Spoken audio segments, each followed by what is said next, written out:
Welcome to another episode of the Pocket Mastermind podcast. My guest today is the founder and CEO of Be Bright Events, Wendi Freeman.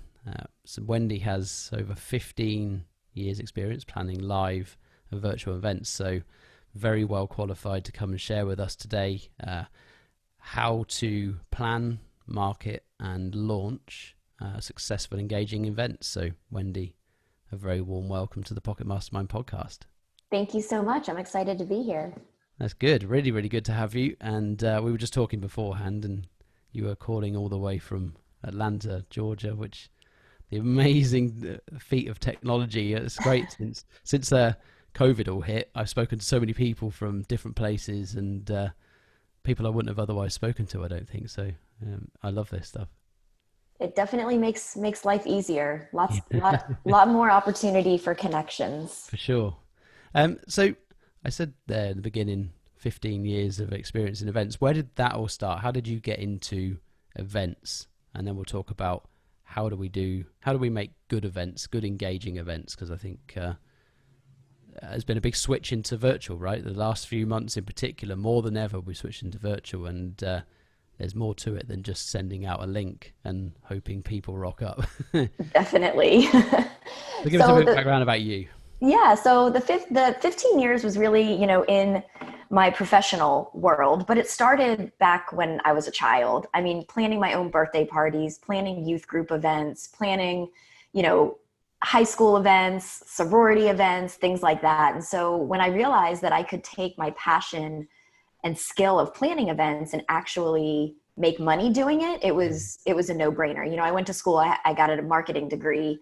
Retrospect, maybe hospitality might have been the better thing, but that it felt natural for me. So I worked with many different companies, and then before I started my own business, I was with a company for 12 years. And when I joined that company, I was the fourth employee.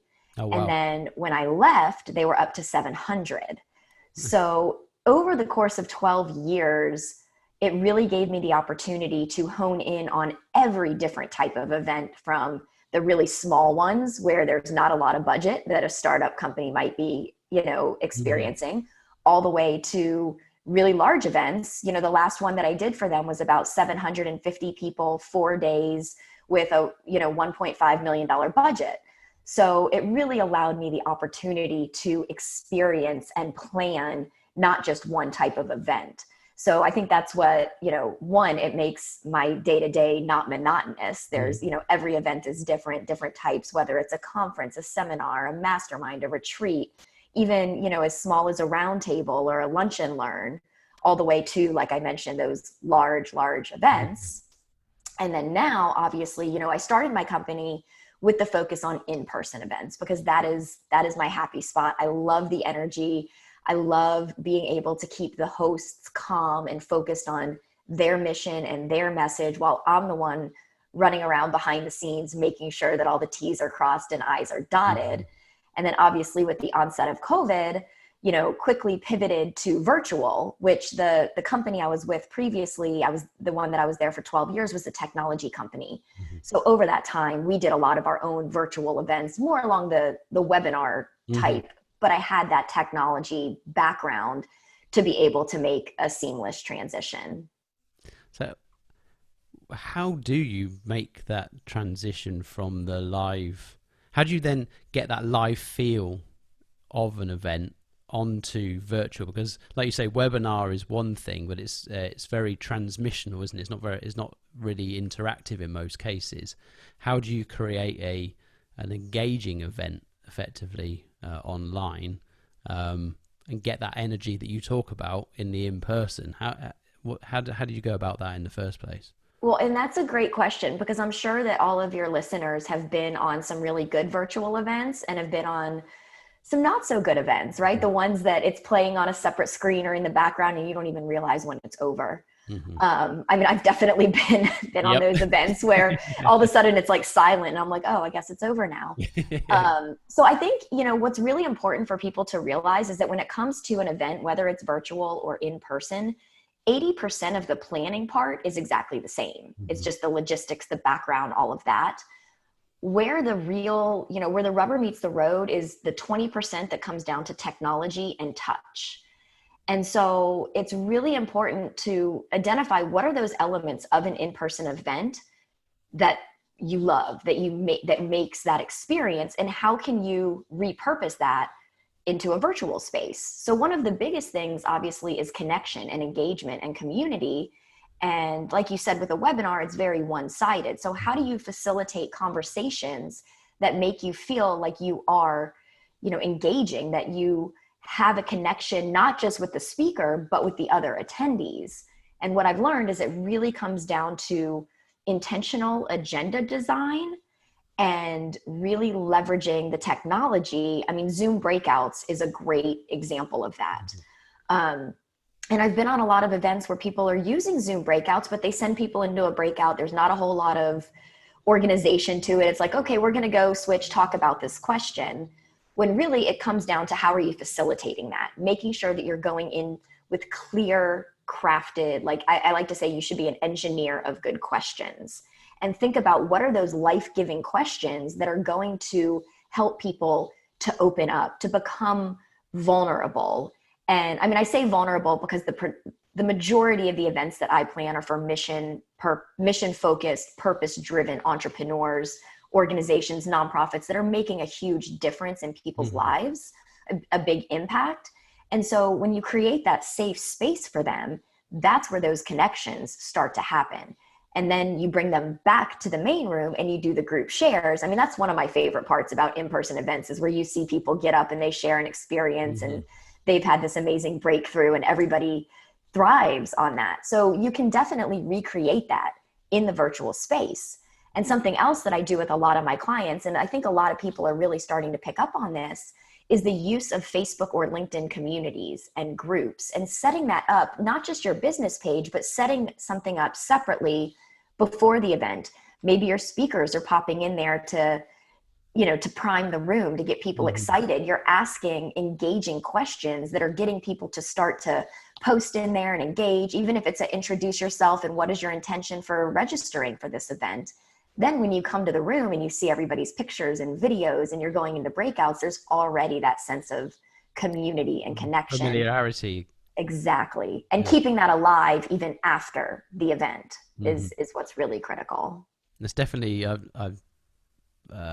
Tony Robbins is someone who's, his team are very good at that kind of thing.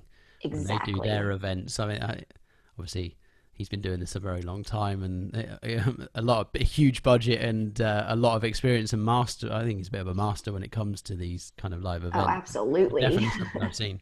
When you talk about events in general, so regardless of online or in person, is there kind of good practice in terms of a structure to make sure that you're driving that engagement throughout the entire event, regardless of whether it's, I suppose, an hour or a whole day event? Do you kind of have some best practices as Definitely. Definitely. I mean, my motto is that success starts with strategy. There are so many people, my clients come to me and they're like, well, I want to do an event that's going to generate this much revenue and I'm going to have 6 speakers. And it's like, but for what purpose? Why are you doing this event? What is the problem that this event is going to solve? Like, what is the key problem or pain points that your attendees are having? How are your speakers, how is your event going to help them break through that, or set them up for success, or fast track, achieving a common goal? And once you're able to really hone in on that, then you can make intentional decisions of who are your speakers, who are you going to reach out to for sponsors, what is the format of your agenda? There is definitely a strategy to crafting an agenda. It's not just, well, this speaker says they're available at 10 a.m. and this one is available at noon. It's making sure that, your content is great, but if there's no context to it, then it's going to fall flat. Then it's just a bunch of people pitching or a bunch of people talking about things. But when you really have an understanding of your goal and a clear understanding of your speakers, then you can create that flow of that event that brings out that engagement, that brings that experience. And how do you keep, so energy is one big thing, right? With everybody, it goes, if it's just one speaker after the next, engaging as they might be, by the fourth or the fifth, our attention span tends to wane. And me in particular, like, if I go to events, it's got to have a bit of variety. Is there kind of a roadmap for that kind of thing? That's a great That event? question. And I'm sure that a lot of people have experienced conferences in both ways. I think one of the best investments that event hosts can make is hiring an MC. Mm-hmm. A lot of people, for them, they want the event host, they want to be front and center. They want to be the one speaking, but they may not have that charisma that's going to bring the audience engagement. When you have a professional facilitator MC who is experienced in doing those things, you tie music into it, they know the right questions to ask, they know what to do to prime the audience, the attention span is better, the engagement is better, and it's just an overall higher energy. So that's one of my first things. Obviously, music, tech team, lights, all of that helps to, to ground everyone, but having an MC is a huge thing. And then again, I am a big fan of breaking into smaller groups or breakout sessions, be it virtual or in person, Mm-hmm. so that you're not just always in a conference, in a ballroom. You're not in one room with a big stage. Creating different types of sessions, not, there might be one that is just a speaker. There might be one that there's a workbook that people are working through to, propel themselves into a, better place. And then obviously, you have lunches or evening events or networking opportunities so that there's no monotony throughout the event. How do you, and I guess one area for me is where I've been to events and some are better than others, is getting that engagement from the get-go, whether it, mostly between the participants more than anything. How do you get that energy going from the first part? What's good practice in terms of ice breaking? So I think one of the best things to do is, honestly, most events you go to, it starts at 10 a.m. Registration's open from 8 to 10. You go, you get your name tag, you go sit in. One of my favorite things to do that I see the engagement skyrocket is when you do a registration networking mixer the night before. So it's, drinks, hors d'oeuvres, people are coming, it's on a flow. It's not like you have to show up, but from 4 o'clock to 7 o'clock, get your name badge, meet some people. And then it's like the event started before the event even starts. And when people, it's like you always go to an event and a lot of people, there's like that timidness and that Mm-hmm.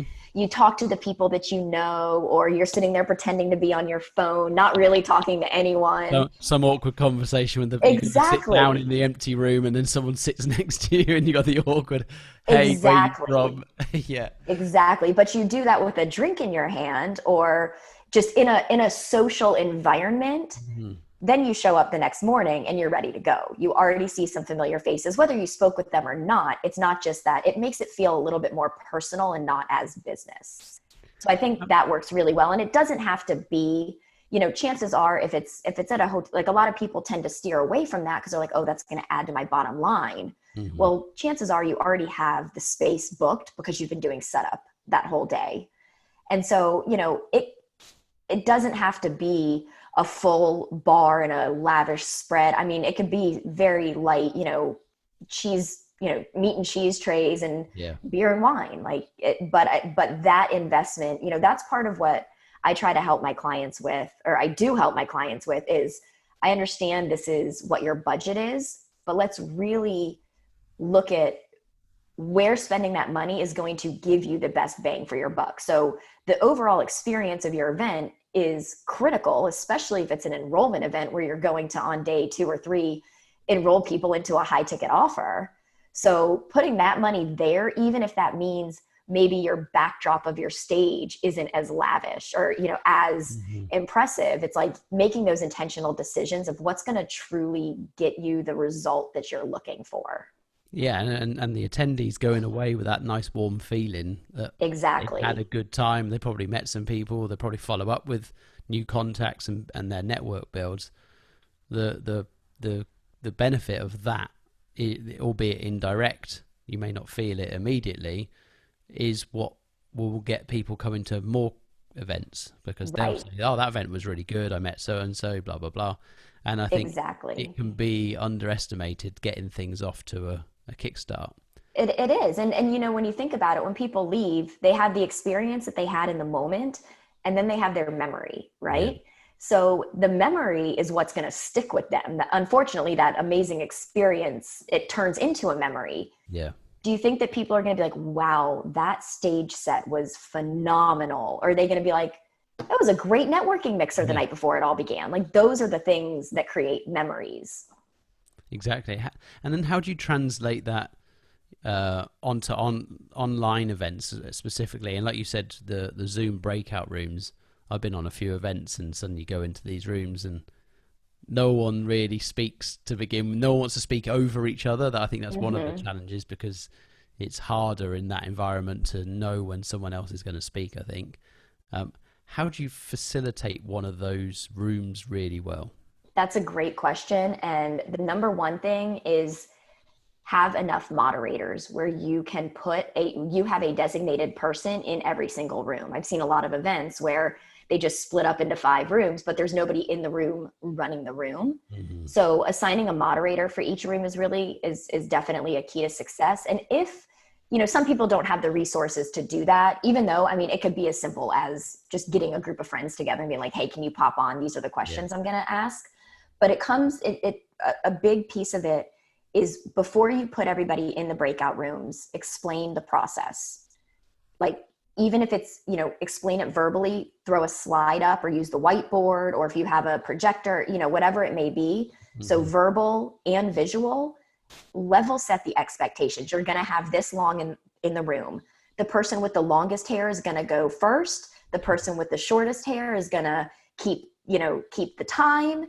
You're going to have this long. Each person has so many minutes. If you finish before, then this is what you do. If you don't finish, don't worry, we're going to bring you back to the room. So kind of level setting those expectations, everybody knows going into it. And something else that I always do is, right before I facilitate a breakout, before I send them, I'm like, all right, everybody, get your pen, wiggle your pen in front of the camera.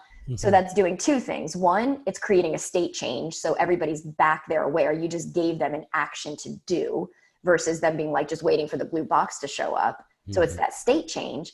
But then they have their pen in their hand. They're going to write down the instructions that you're giving them. It's just the way that the I mind like that works. trick. That's good. Yeah.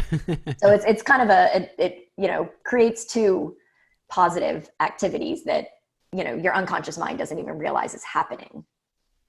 Any, and what are the other must dos when it comes to um, events of any sort, whether live or virtual, but maybe take them one at a time, to really have the best chance of engaging with your audience? So from an engagement perspective, I mean, before you even get the engagement, I say reverse engineer everything. Think about 2 weeks after your event, put it in a spreadsheet and map it out from the bottom up. Hmm. So that, I think, is the first thing, because if you don't have a clear plan in place, it's going to fall flat. And so many people, the event is over and they're exhausted and they just put all this time into it. And then all the momentum that they built, it just stops. And so you've created this amazing community. You want to keep that going. But I think you know, aside from that, it's a lot of it does come into your marketing and your messaging, and really being able to speak to your specific audience. One of the things that I really, try to communicate is that, everybody wants to market to everybody, Hmm. and your messaging is not going to resonate if it's very broad. So many people in their business, they might serve a bunch of different audiences. So think about what audience has the most common challenge of your audience. That's what your event should focus on. And in virtual, it's easy because you could just do another event and you can replicate everything you've already done. That's the beautiful part about virtual. Once you've done the first one, you have your learnings, you know what was really successful, you know where you can improve, and it takes literally half the time to do your next one. And what I'm seeing with a lot of my clients is they have never done an in-person event before. Because of COVID, they've been put in the position where Hmm. they have no choice but to do a virtual event in a way to get their messaging out. But now they have laid such a solid foundation to then add in-person events into their marketing plan in the future. Hmm. What about in terms of advertising or promoting ahead of the event, like how do you build that up? How far out ideally would you have as a minimum before you kind of promote an event, because you don't want to be too soon or too late, I suppose. Right. Um, so how So do you go about that? I typically say 3 to 4 weeks from a marketing standpoint is Hmm. ideal. If you know that you're doing an event 3 months in advance, which I typically, you can, I mean, a virtual event, you can pull it off depending on your level of experience in 2 to 3 weeks. I mean, it can be done if you have that knowledge. For people who have not and they're doing it on their own, and even a lot of times if I have the time with my clients, I like to have a 90-day window. But from a marketing standpoint, really those 3 to 4 weeks is ideal. If you know you're doing it in, if it's 90 days and you have an email list, go ahead and send out an email, save the date, be on the lookout, this is coming, have a landing page where people can put their email in so they're aware when registration is open. And I would say do soft teases leading up to that real, 3 to 4 week marketing push. And even in that marketing push, you don't necessarily have to run Facebook ads or Google ads. It just depends on who you're trying to reach and what your audience is and what your existing list is. But it's posting different things, not just this is the event, come register. Hmm. It's creating, highlighting your speakers, highlighting your sponsors, highlighting the pain. I see so many events where it sounds so business, and it comes across on the user side as this is just going to be another boring day of webinar after webinar after webinar. But when you humanize your messaging and you really put that passion and that vulnerability in there, you want when people are scrolling, you want them to read something and be like, how do they know? Are they talking about me? Like, yes, I feel that way. Yes, I don't want to deal with this anymore. And then you get them to click. So that works really well, as do videos, Facebook Lives, just quick, short, little ones. Having a video on your registration page, people don't want to read. You're still going to have the text there, but when you land on that page and you can see somebody talking about their event with that passion and that emotion, especially on the computer screen, you feel like they're talking right to you. Hmm. I see conversion rates almost 30% higher when there is a video from the host on the homepage. Nice. Um, and what about in terms of existing audience? Do you need to have a reasonable audience before you put on an event, or can you use an event to create an audience? And what's the difference in terms of how you might go about the conversation leading up to that, to between the two different approaches? That's a great question. And virtual events are a great opportunity for list building. Amazing opportunity for list building. And a lot of times you'll see your registrations and maybe only 50% of the people who actually registered attend. Especially now there's so many free ones. You Hmm. register and then your calendar's full and it doesn't become your priority anymore. But it's a great opportunity for list building. And one of the biggest things that you can do is when, securing speakers and sponsors and social sharing. And so, from the speaker and sponsor standpoint, it's about making it super easy for them and leveraging their lists. So I always talk about putting together a speaker kit. Once you have your confirmed speakers, give them social media graphics, pre-write emails they can send to their audience, pre-write those social media posts. That way it takes them no time at all. It's a matter of, oh, it's here. And they want to promote themselves, that they have a virtual stage that they're speaking. So it's a win-win for everyone. A lot of times it just doesn't happen because they're having to use their mental energy and that's not their first priority. So when you do that for your speakers and sponsors, you begin to leverage their lists and make it super easy for them to promote it. And then the other thing is social sharing, leveraging the people that register and adding some sort of gamification. There's a tool that I love. It's called Up Viral. And basically when you register, it pops up on your screen. It's like, share this message or, share this on your social media and you'll be entered in a drawing to win, and you pick whatever your prizes are. I mean, they can be whatever you choose, but this technology actually tracks everything for you. So you embed that, code on your site.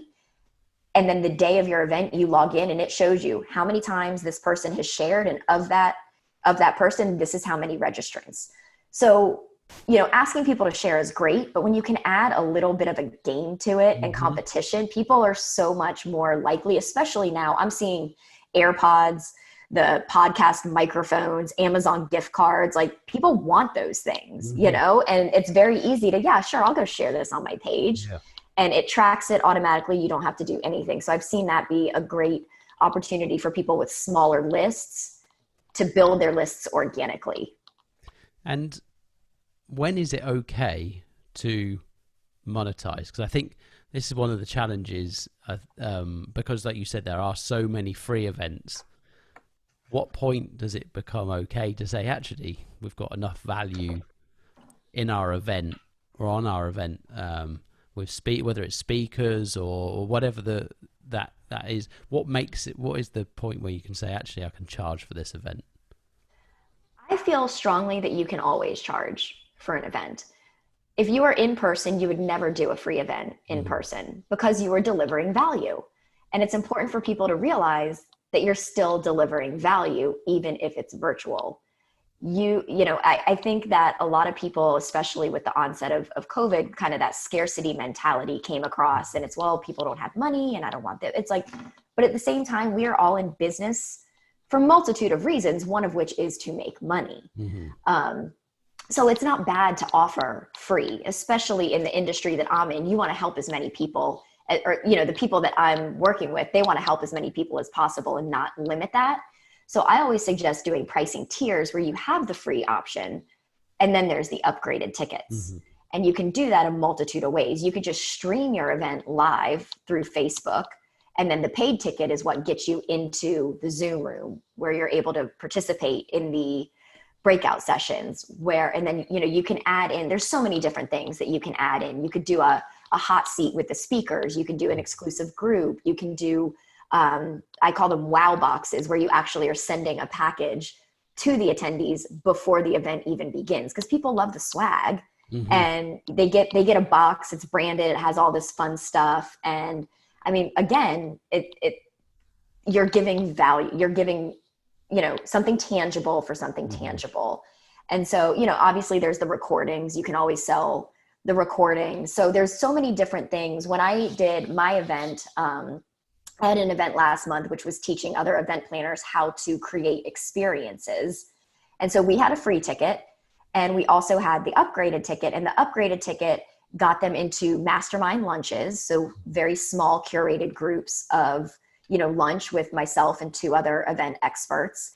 It got them one-on-one coaching calls. So they each had a 30-minute coaching call, and you can leverage your speakers and sponsors to provide extra things to put into those upgraded packages, especially if your speakers are people who do strategy sessions, who do a website audit, things that they're typically offering for free anyway, Mm-hmm. or even a $27 lead magnet type of a thing. You work that into your package, and your speakers benefit from it because they are then getting your attendee one-on-one on the phone, where they can then enroll them in purchasing their product or service. So it's just about thinking creatively of like, what are all of the resources available to you, and how can you curate a value, a valuable package that benefits everyone. Mm-hmm. And then putting that at a price point that makes it a no-brainer. That's the bit that I suppose that's somewhat of an art more than a skill, is trying to, or a science, should I say, just to try and understand where the price point is. I think particularly for anyone running their first event, number one is the barrier of kind of the imposter syndrome. Can I charge for this thing? And number two is, how much is too much? And I think it's very easy to undersell yourself when it's, educational material or events like this, because I think people get a little bit concerned that people will think it's not good value, right? It's just the human Right. nature. And I experienced that. Like, I seriously experienced that firsthand. I mean, as an entrepreneur, we all have imposter syndrome, right? There are people that are light years ahead of us. Mm-hmm. And it finally clicked for me. I mean, it's been clicking over time, but after hosting, I've planned, I can't even count how many events. The virtual event I did last month was the very first event I did for myself. Like, I've never hosted my own event. And that was the moment where I realized, like, after the event, in the masterminds, in the testimonials, in the feedback forms, I might not be, you know, I might not be up here with the people that have these huge agencies and have been doing this for 40, 50 years through multiple generations. But I still am so much more experienced than so many people who don't have my experience. So it's a matter of like accepting that, like, no, I'm not competing with the huge, large agencies. Like, I'm a boutique, and there's single event planners or people that are just getting started who, to me, I am the way that I look at the people up here, they look at me that way. So it's just a matter of kind of reframing your belief in that and acknowledging that, like, I do have this, and it's my intellectual property. It's my experience, and you're learning from me, and that is value. But it's very difficult it's very common to get stuck in that. Oh yeah. And I'm not as good as that person. And it's like, well, at the same time, that person might be charging, $500 for their event. I charge $97 for my event. Now I realize I could have charged more, but it was the first event. But at the end of the day, I still put a price tag on it because I knew I was delivering value. And that's, the more that you do, the more you learn, you tweak, and you figure it out. Yeah. And if you go too high at some point, you'll find out reasonably quickly, because you can measure the speed of sales, right? And if you need to adjust, you can always adjust, you can relaunch, you can do whatever. Exactly. How do you go about getting good speakers and good guests? Because that's what really makes the thing, right? If you haven't got the people to come and speak, definitely, then you're going to struggle with the value anyway. That's very true. And I think a lot of it comes back to the thing that we spoke about at the very beginning of truly understanding who is your audience, what challenges do they have, and how are you going to solve them? And then honing in on people who complement your message. So, if, there's always everybody wants the big, well-known anchor speaker, which is great. That takes a lot of planning. It takes a lot of prep, and it's not just going to be one outreach, so I tell people, the minute you start thinking about an event, I want you to take a sheet of paper and a pen, like old school paper and pen, and you write down as many names as you can, just anything that comes to mind, people that you know. Then you go through and you say, okay, this is like A-list. They are at the top of their game. These are people that they're pretty good. I have a much more realistic chance of landing them. And then there's the people that you already have connections with that basically you're going to make the ask and they're going to say yes as long as there's availability.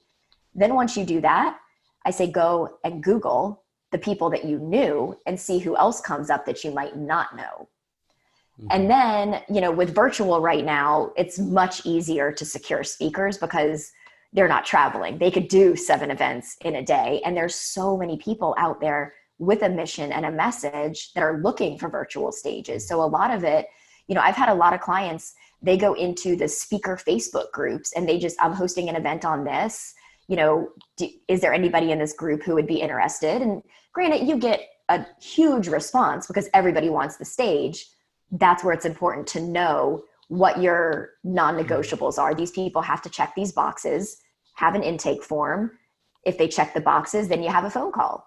And, you can always gauge whether, there's so many different options and ways to go about doing that. And then the other thing, and I'll let you in on a little secret that I have found works really, really well, is so many event hosts will go and they'll craft this email talking all about their event and how great it is and will you speak. You have to make it about the speaker. Why are you reaching out specifically to that speaker? What have they done for you personally in your life that you want your attendees to experience? And then take it one step further and record a video. Send them a video email. They are getting so many emails. They're not reading them. The minute it says something about an event, I guarantee half of them, they stop reading. But a video, it creates that curiosity, and it sets you apart from so many other people out there that are just sending these blanket, this is my event, this is my website, will you speak sort of a thing. And if you have the time leading into that, engage with their social media, especially if you don't already know them. Follow them, comment on their posts, share, because then when they see your name come across in that email, there's going to be a little bit of familiarity. So it's just being intentional from the very, very beginning.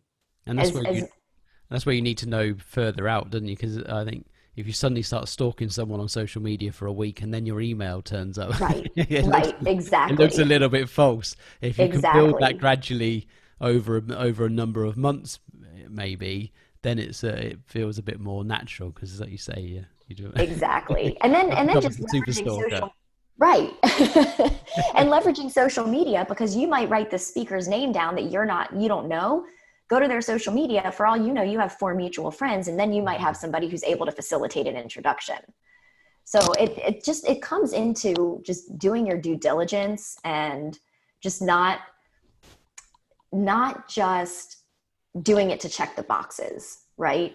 So many event planners I've found are just order takers. They want this, they want that, and there's no strategy and intentionality behind it.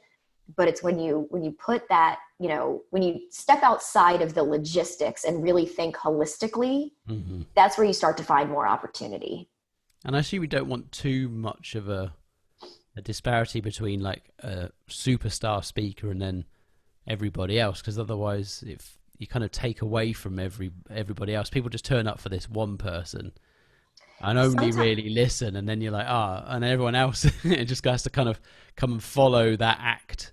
sometimes that does happen. I mean, it's important, if that is the case, that you present it as this is the keynote speaker, Mhm. and this is counterintuitive, but a lot of times you put the keynote speaker after lunch on the first day. You open it up with a State of the Union type of a thing, and Mhm. just laying the stage, setting the foundation for the entire event, getting everyone excited. It's when you start with that keynote speaker at the very beginning, or you end with the keynote speaker. But when you do have that anchor speaker, it does make securing other speakers so much easier, Yeah. because who doesn't want to be on stage, be promoted alongside, a well-known, you have Tony Robbins speaking, you're going to have no problem securing speakers. You have I've Russell no Brunson, problem. Yeah, Pete exactly. Vargas. Everybody's gonna be like, yep, I'll do it. I'll do it. True. This is very true. Interestingly enough, this week I'm actually doing Tony Robbins, his first virtual Unleash the Power. UPW, that's going to be Yeah. awesome. It's going to be So so awesome. and you were talking about the branded boxes and stuff. It just FedEx to my house today. Yep. So you Yep. think the scale of that kind of event, shipping boxes to most. I know they weren't able to deliver to everybody, but from California to just outside London and every other Mm-hmm. corner of the globe, it's I think it's easy to with those kind of events. I think there's some cynicism quite often around they're charging there blah blah. But if you think about the scale of that kind of production, the investment that's had to go into building that 360 screen he's going to have, the Mm-hmm. Zoom technology. I had a one-on-one tech check with one of his Yep. team earlier today. Right, all of that has to come from somewhere, and Mm-hmm. I think it's too easy to be a bit cynical about these things, It and a is. lot goes into delivering that value. And the experience that you had before the event has even started. Exactly. Like, you've already had a super positive, powerful experience. I'm assuming you're probably, if you haven't already, I mean, I've seen the dashboard for it. I've seen, Yeah. Are you I've seen doing? everything that he's. Are you doing it as well? I'm not doing it this week. I have other client events, but I've actually worked with the company that is Oh, doing nice. all of his production for him. So I've seen what they're doing, and it's phenomenal. Yeah, it's pretty impressive. And you're going to show up, and you're going to show up ready to play all in because of the experience you had before it even began. Yeah. And so my next question then is, we've talked very much about the event organizers, but how do we as participants turn up? How do we make sure that we get the most out of events, whether they be, let's start with live, and then how do we make them, and then let's talk about virtual as well, because they're a little bit different. Obviously, you're in your own home most of the Right. time, or office or whatever. Well, and in a live environment, it's a lot easier. You're there. Most of the time, you're not going to have your laptop sitting out. You're not going to be multitasking. You are tuned in and you are there. I think one of the things that is important at live events, I see a lot of people, when you have the breaks, when you have the free time, you just go and do your own thing. But take advantage of that time, because the other people that are mingling and hanging out, that's where you're going to make those powerful connections that are going to take you, you know, further in business. I mean, I've met people that I've partnered with just by hanging out during those breaks. And, you know, sometimes it can be awkward and uncomfortable. And I mean, you can, for me, like when I meet people, it's not the, hi, I'm Wendi, what do you do? It's the, what did you think about that? Or did you, you know, bringing in something that we both just experienced together to open up that conversation versus the boring, I'm at a networking event sort of a thing. So that would kind of be my advice for in person, is just leverage the time that they're giving you and step outside of your comfort zone. I think so many people, and you're exhausted. These events, they are mentally and emotionally and physically draining. And you do need that time to reset. But even say to yourself, there's an hour break. Just say to yourself, you know what, for 15 minutes, I'm going to step outside of my comfort zone and I'm going to go meet 3 people. Mm-hmm. Once you meet those 3 people, then you're done. You know, you don't have to commit to the whole thing, but it's just a matter of kind of setting a personal goal for yourself. And that's how you're showing up for yourself. You paid to be there. You're flying, you're traveling, you know, there's an investment there. So you want to make the most out of that. And I think on the virtual side, it's a matter of, you just have to be so intentional of not multitasking.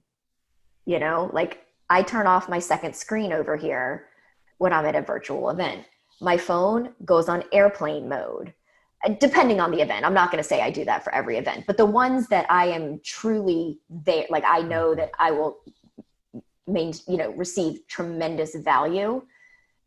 Put your makeup on. Well, you don't have to put your makeup on. Ladies, put some makeup on, do your hair, keep your video turned on. Yeah. You know, when you know that everybody's watching you, you're not going to be here just typing away. So I think virtual, it comes down to self-discipline, honestly. I think that's really, really it. And get comfortable, I would say. Kind of, you got to make sure you're in a position, because some of them are long, right? Yes. I've been on some other live events that have been multiple days, and they can be, you know, Unleash the Power is going to be 10 to 12 hours a day. And those are going to be long days. Oh, and I think important to you could be on a different time zone as well. Like I'm going to be on a different time zone. I start at 3:30 in the afternoon. That's what time I'm finishing, right? So exactly. You got to be comfortable. And with that, I'll say, you know, especially for events like that, and even shorter ones, plan ahead. The same way that you go to like me, when I go to an event, I have my little snack bag, I have my energy drinks, like treat it the same way. Like have snacks at your desk, make sure you have plenty of water. You'll have time to refill and things like that, but be intentional before you show up and change your location. Do not stay in the same place. We all have laptops, iPads, phones. I mean, there's times where I have literally taken my phone, logged into Zoom, and gone and sat in my hammock just because I needed the sunshine. I was, you know, there's sitting behind a screen, especially when you're not, you know, when you're working, we get sucked in and you just lose track of time. But when you're sitting behind a screen just watching something, it is tiring. It wears you out. So having those state changes, moving locations, there's times I've taken it and I've streamed it on my TV in my living room. So I'm down in the living room. I'm not sitting at my desk in the same thing. So just, you know, switching it up where you are, having healthy snacks and what it sounds so common sense, but they're things that you don't think about because we're all just so used to being in our homes and having what we need where we need it. We don't have to think ahead. We don't have to be prepared. And until you realize that the break times don't start and finish when you think they're going to, you don't have long enough to make stuff for lunch. Correct. Right? Exactly. Suddenly your entire schedule that you thought you were going to work to has gone out the window, and you or you have a lunch break at 2:00, but on my time it's like dinner time. Exactly. So yeah. Crazy. So before I go into these kind of quick fire questions I've got for you, any other top tips, do's, don'ts that you can recommend for somebody hosting either a live or probably more likely still at the moment a virtual event to give it the best chance of success? Absolutely. So, I mean, everything obviously working up to the event, we kind of covered a lot of that. Tech checks, tech checks. I did an event. It was right at the onset of COVID. We had 20 days to transition. Like this in-person event was going to happen 20 days. And so we quickly pivoted to virtual. And I did tech checks. Like I typically block out, the day or a couple days before, and you Mhm. schedule the speakers and you give them all of their, you have to level set. Even if you think it is the most common sense, tell them everything. At this point, this event had 27 speakers. It was over the course of 2 days. And there was like, 4 or 5 different sessions going on at the same time. I did my tech check.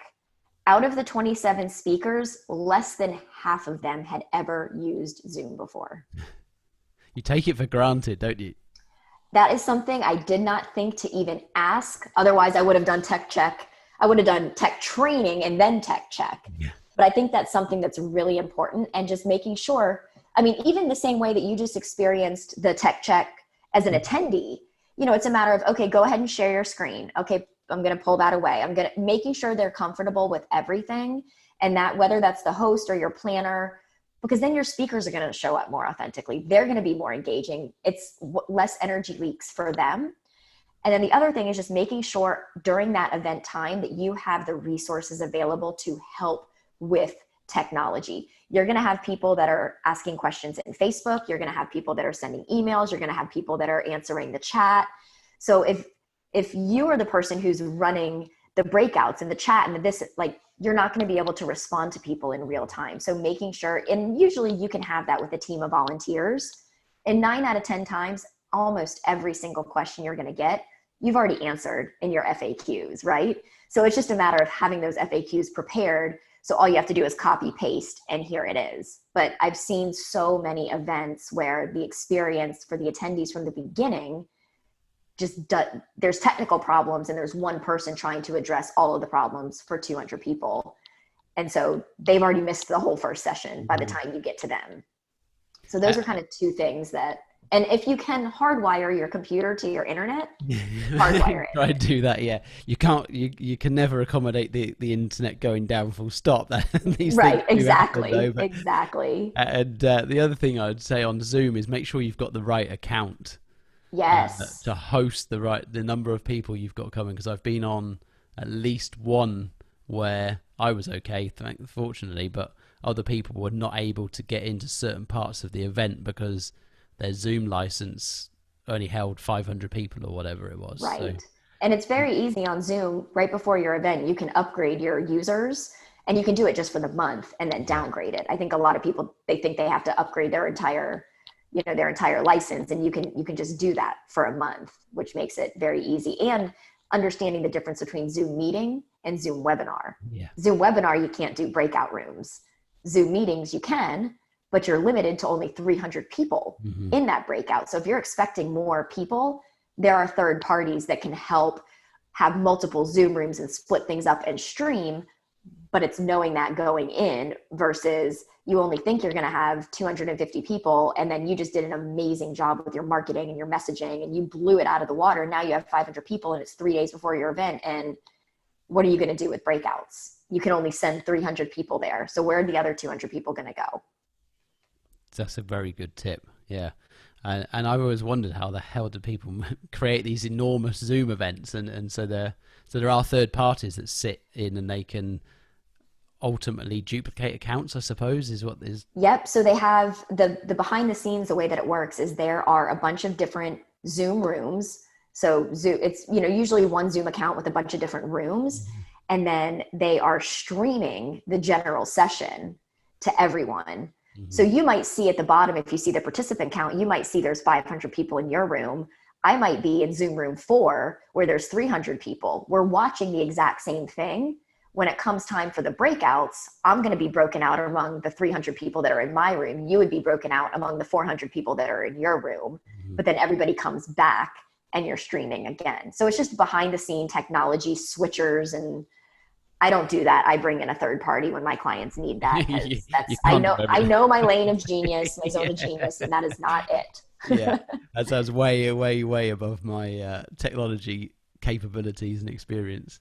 Exactly. Anything else before I hit you with these quick questions? No, let's do it. Let's go for it then. Let's Okay. rapid fire. Number one, do you have a morning routine? If so, what is it?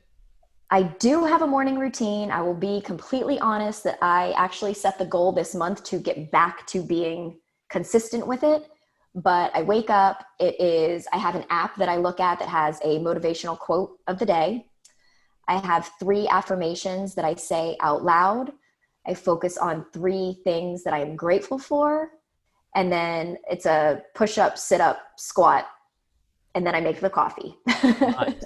I like that. That's good. That's very good. 3 books you'd recommend and why? Okay. So the 2 that I just read, one is called The Power of Decision. And I'm looking to see, I don't remember who wrote it. The other one is Average Sucks by Michael Burnoff. Hmm. I just read both of those back to back. And, I'm big into mindset, personal growth, and all of that. And they're the same things that all the gurus say. But it was something about those 2 books and those 2 books back to back that just put me in a place where it was just like, I have total control. I just have to step into my power. I have to own that.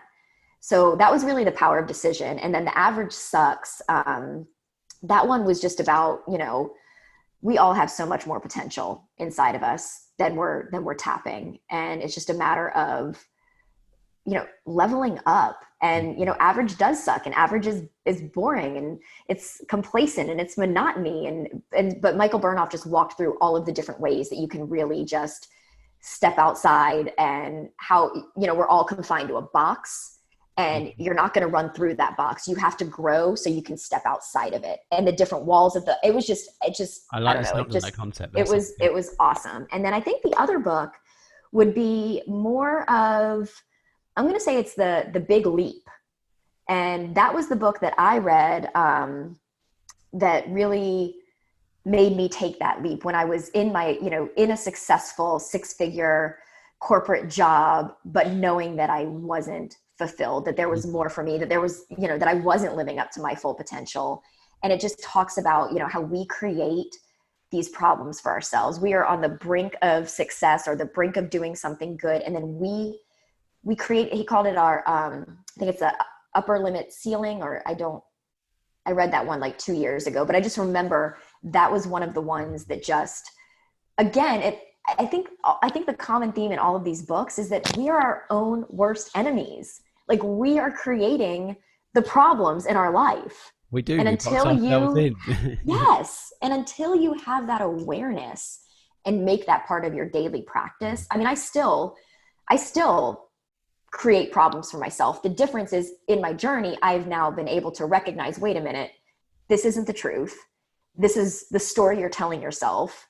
What is the truth? How do you overcome it? And it's a practice. I mean, nobody's perfect, and I don't think anybody will ever be that perfect. But the more you do it, and the minute that you begin to recognize that awareness, that's when the change can really start to happen. That's the difference, right? So what you just said there is, you become aware that you can do something about it, that you do have the control, and you're not a victim of circumstance and things that happen to you. And I think that's the big change, right? It doesn't mean that you're going to always deal immediately with everything the best possible way, but it means that that time gets shorter and shorter where you're not dealing with it in the best possible way.